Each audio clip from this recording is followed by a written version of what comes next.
یو کس په نبی کریم صلی الله علیه وسلم پسې راغلی ورته ویل چې یا رسول الله په صدقو کې کومه صدقه زیاته بهتره ده او زیات فضیلت لري او الله ته خوښه ده؟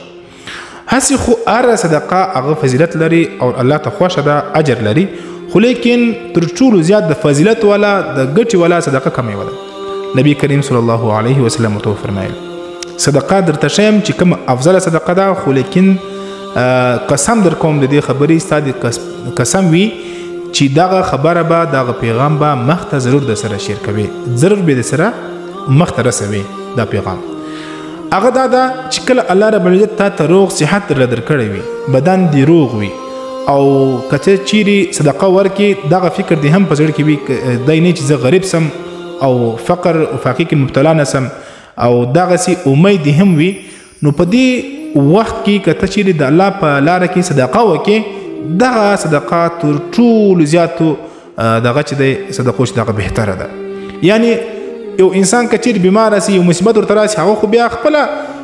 صدقې کوي، لیکن صدقه هغه صدقه بهتره ده چې حالات دی صحیح وي، بدن دی روغ وي او که چیرې د دې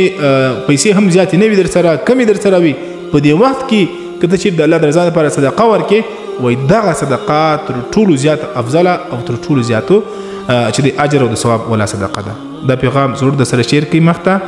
الله تعالی دې تاسو ته اجر در نصیب کړي.